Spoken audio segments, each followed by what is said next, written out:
Honorable Speaker and distinguished colleagues in Congress, at lahat po ng ating mga kababayan na nakikinig dito at sa ating website ngayong hapon na ito.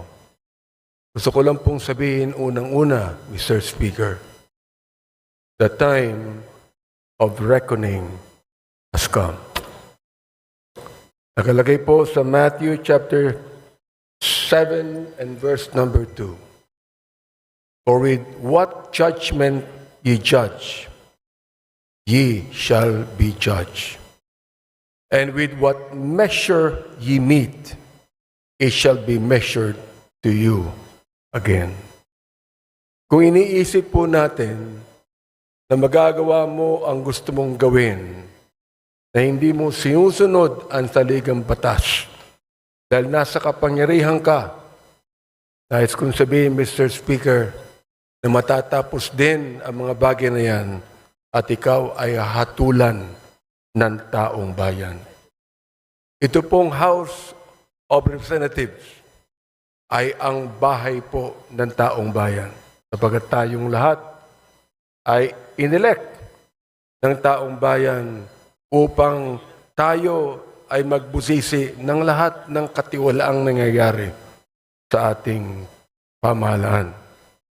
I consider this a divine blessing to be able to rise today as the chair of the House Committee on Human Rights and co-chair of the Quad Committee to share the initial findings and recommendations of our inquiry, particularly into the extrajudicial killings that occurred during the previous administration's war on drugs. Inuulit ko po, Mr. Speaker, kakampi ako ng dating administrasyon kapag pinag-uusapan po ang pag-alis ng droga sa ating bansa. Sinabi ko po ito sa ating dating Pangulo, ang hindi ko lang maintindihan kung bakit kinakailangan merong mapatay na more than 30,000 people upang mawala ang drugs na ito. Nawala ba ang drugs? Hindi. Nandun pa rin, Mr. Speaker. Indeed, there is a season for everything and a time for every purpose under the heaven, as made clear by the Lord in chapter 3 of the book of Ecclesiastes. This is the most opportune time for the Joint Committee on Dangerous Drugs, Public Order and Safety, Public Accounts, and the Committee on Human Rights to present to you a progress report on our inquiry in aid of legislation. After 13 rigorous and thorough hearings of the so-called Quad Committee, we are confident that we have gathered substantial findings backed by competent evidence to make the requisite recommendations to this legislative body and to the appropriate government agencies for appropriate and decisive action. There was systematic violation of human rights and blatant disregard of due process. The deep probe into the extrajudicial killings, or AGKs, that occurred during the administration of former President Rodrigo Roa Duterte's war on drugs yielded a far deeper tragedy into the lives of the Filipino people rather than the protection and preservation thereof that it was heralded to accomplish. The numbers, Mr. Speaker and my dear colleagues, speak the scary truth. According to data from the Philippine National Police from July 1, 2016 to June 30 of 2022, 7,640 individuals were killed in official police operations. Of these documented deaths, 7,173 were drug pushers, 440 were drug users, that should have been rehabilitated, not killed. And only 21 were drug lords. Mr. Speaker, from as far back as May 15, 2024, when my committee started digging into the EJ case, we had been presented with multiple reports indicating that there had been massive nationwide drug-related killings within the period July 2016 to June 2022. The killings were classified either as police operations or perpetrated by unknown perpetrators, which is no different from the Sinaloa type of killings in Latin America, which were notorious at the time, the drug cartel in Latin America.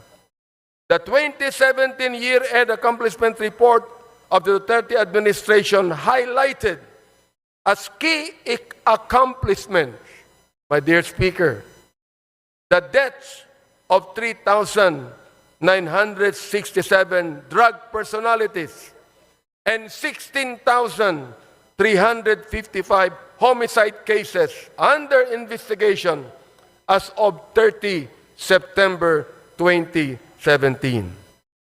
The PNP reported that there was a total of 7,640 illegal drug suspects who died in police operations, 2,053 of which were recorded in the first 6 months of the Duterte presidency from July to December 2016.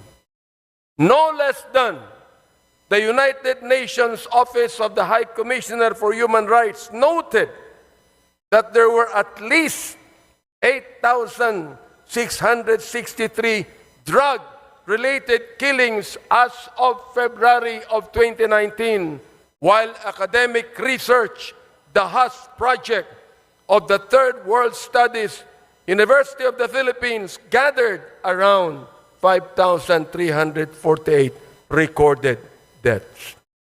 The Free Legal Assistance Group cited unassailable data in a Supreme Court and bank extended resolution that indicated that the Duterte administration's anti-drug war from July 1, 2016 to November 27, 2017 recorded a staggering total of 20,322 deaths, or a daily average of 39.46 deaths. Mr. Speaker, and my dear colleagues, was the war on drugs truly aimed at dismantling the drug syndicates and put an end to this illegal and immoral trade?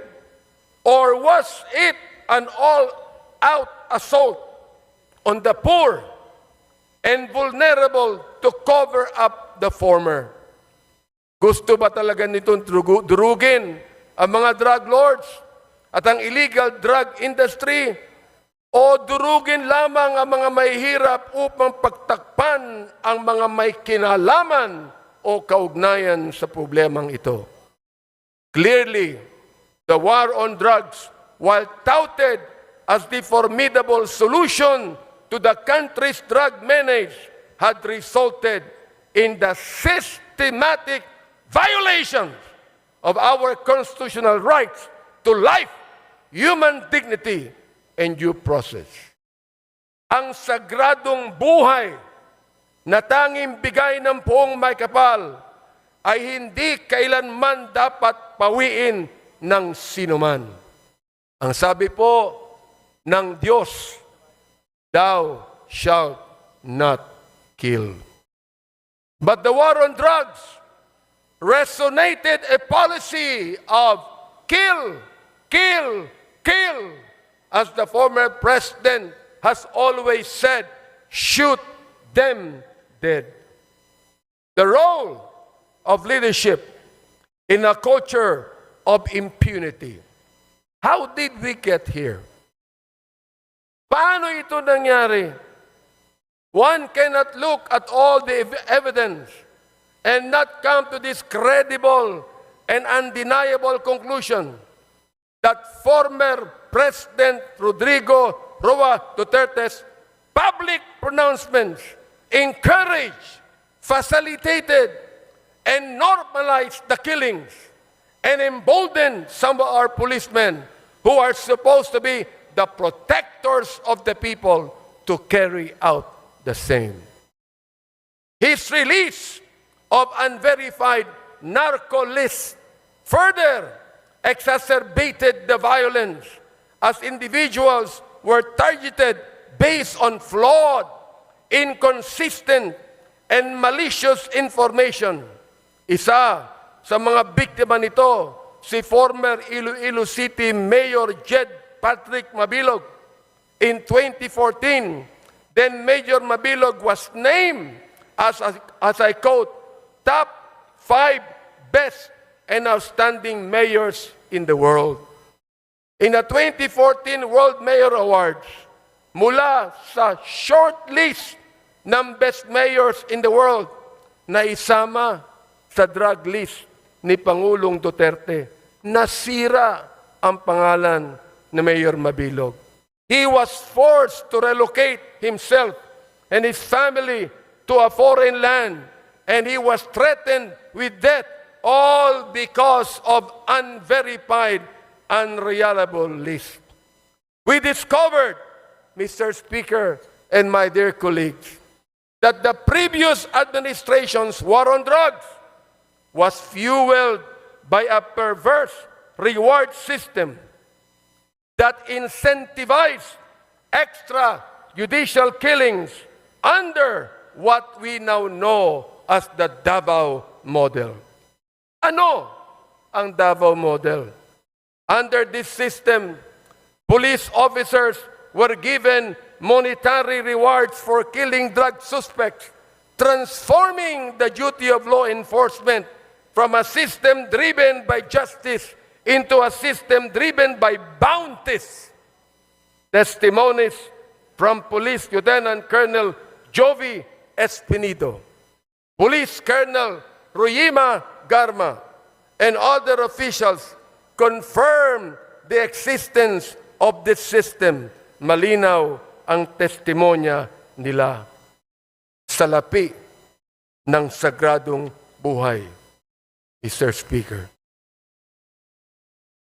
In a civilized society that upholds the rule of law and due process, there is no rhyme or reason for such diabolical attacks on the sanctity of life on every human being.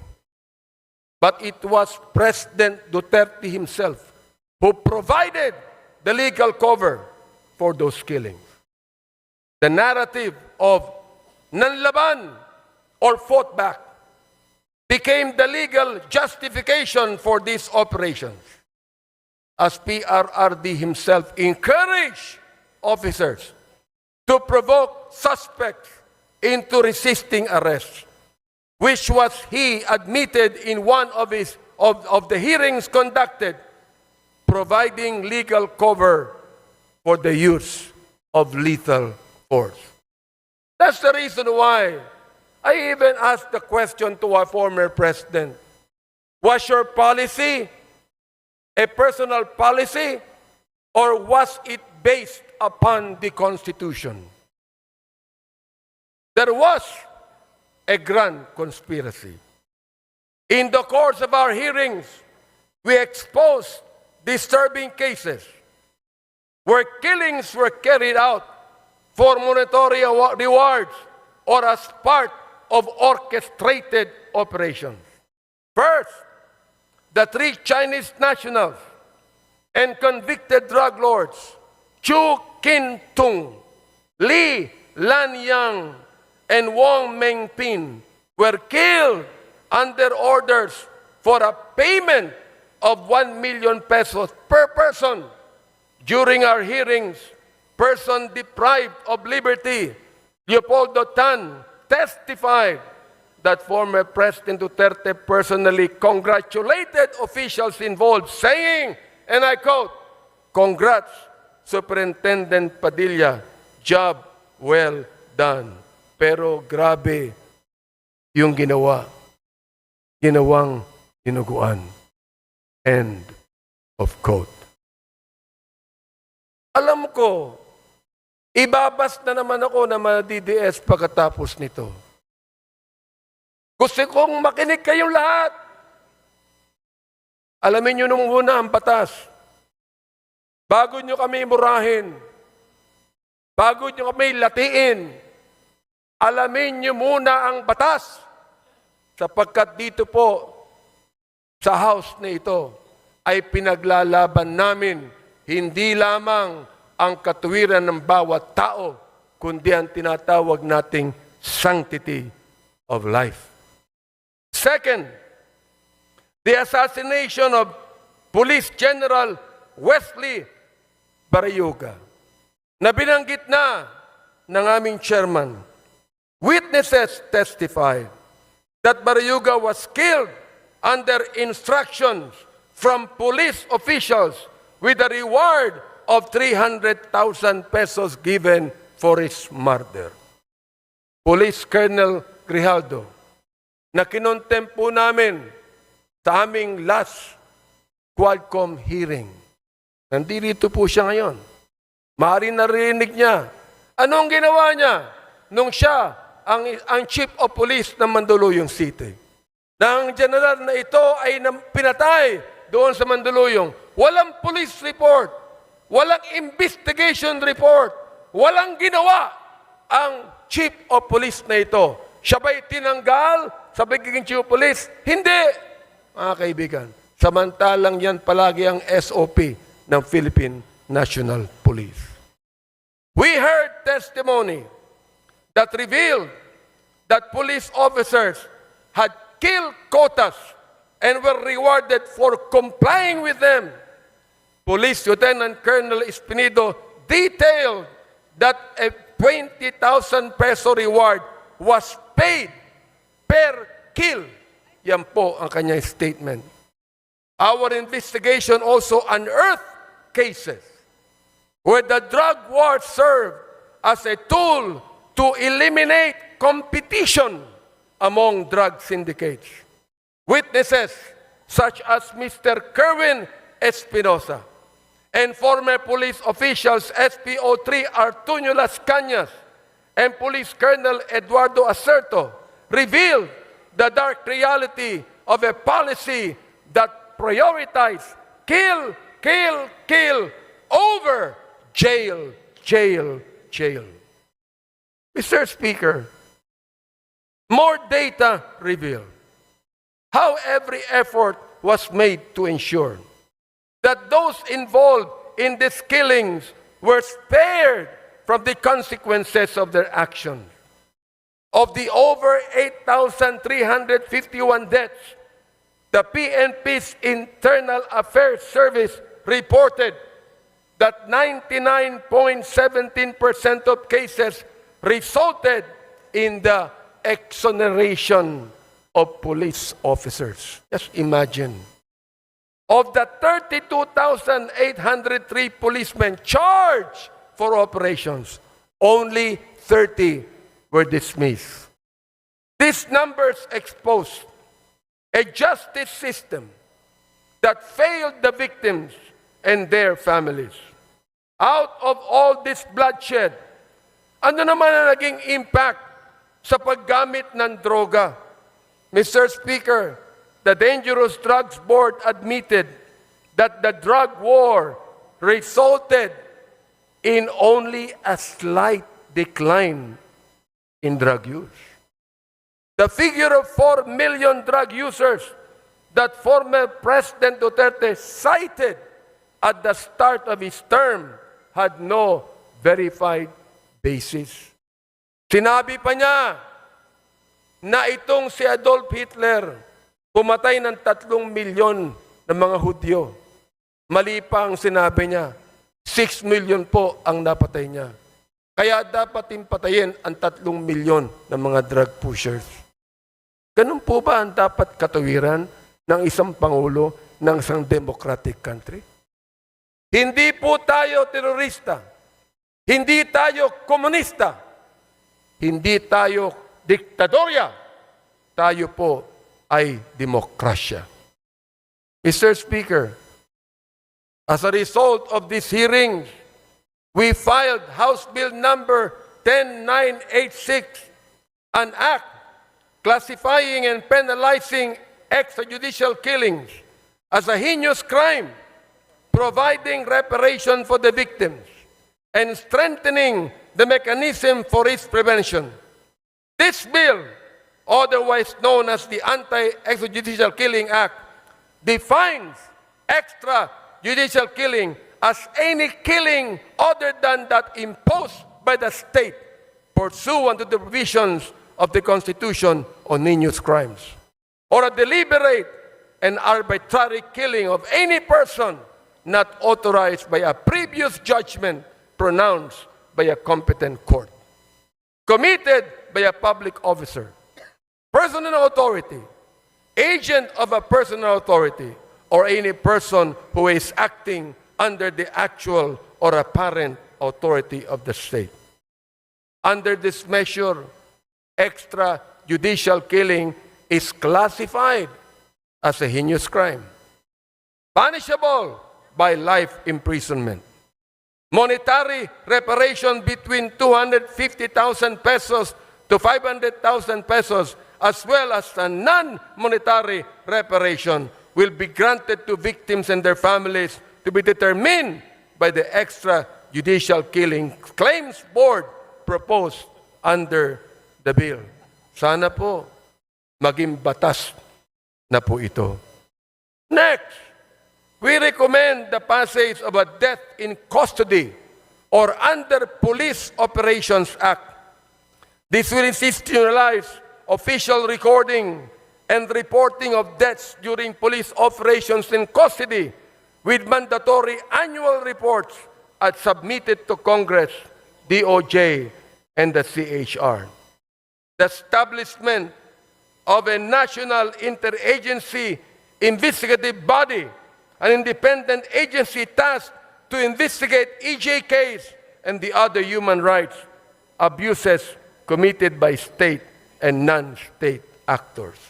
The creation of an independent international affairs service that is autonomous to ensure accountability free from the PNP influence. We also recommend the filing of appropriate charges against officials responsible for these atrocities.